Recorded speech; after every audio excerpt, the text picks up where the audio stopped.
एक नया इतिहास लिखा जाएगा, आजादी को भीख बताकर अंधभक्तों के पप्पा का गुणगान किया जाए।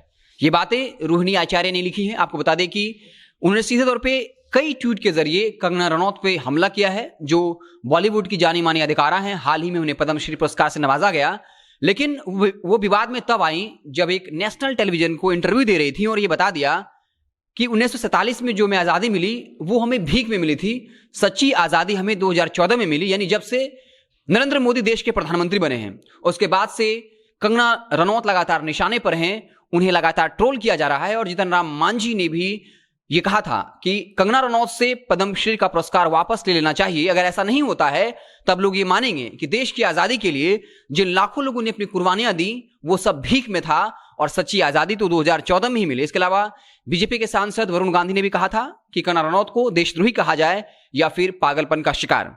इसके बाद लालू यादव की बेटी रोहिणी आचार्य ने भी कंगना रनौत को निशाने पर लिया है और एक के बाद कई ट्वीट करके कंगना रनौत को घेरा है। क्या कुछ लिखा है आपको बताते हैं। ये कौन सी आजादी दिलाई तूने, सत्ता के चरण वंदन में दासी का फर्ज निभाई तूने।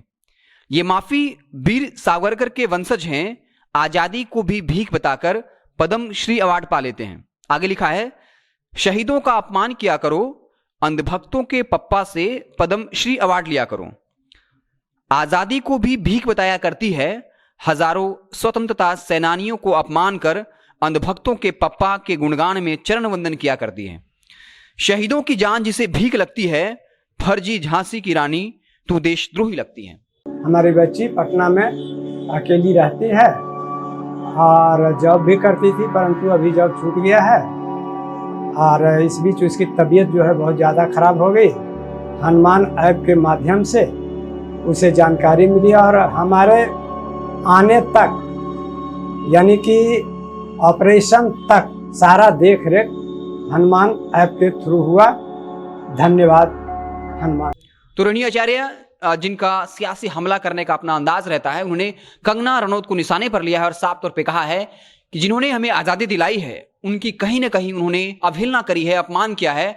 और ये बता करके कि सच्ची आज़ादी तो 2014 में मिली है। इसके पहले भी कई लोग इस तरीके से ट्रोल होते रहे आज़ादी को लेकर, जहां आपने देखा होगा कि खुद को भाजपा नेत्री बताने वाली एक महिला ने मंच पर एक चैनल को इंटरव्यू देते हुए कहा था, डिबेट में कहा था कि आज़ादी हमें पूर्ण रूप से नहीं मिली हुई है, बल्कि जो आज़ादी हमें मिली है वो 99 साल की लीज पर भी मिली हुई है। और वो वीडियो काफी वायरल हुआ था। अब एक बार फिर से कंगना रनौत बहुत तेजी से वायरल हो रही है, जब वो बता रही हैं कि पहले वाली आज़ादी तो भीख में मिली थी, सच्ची आज़ादी 2014 में मिली है। और लगातार कंगना रनौत को ट्रोल किया जा रहा है। कुछ लोग ये भी कह रहे हैं कि कंगना रनौत पद्मश्री पुरस्कार से जो है संतुष्ट नहीं है, वो भारत रत्न अवार्ड लेकर मानेंगे या फिर उनको मंत्रालय में कोई सीट चाहिए, वो मंत्री बनकर ही दम लेंगे। तमाम तरीके से कंगना रनौत को ट्रोल किया जा रहा है और लगातार वो निशाने पर हैं। तो आप देखते रहें जनता जंक्शन। जैसे ही कोई बड़ी खबर आएगी, कुछ बड़ा पॉलिटिकल डेवलपमेंट होगा तो हम उससे आपको रिव्यू कराएंगे। बहुत बहुत धन्यवाद।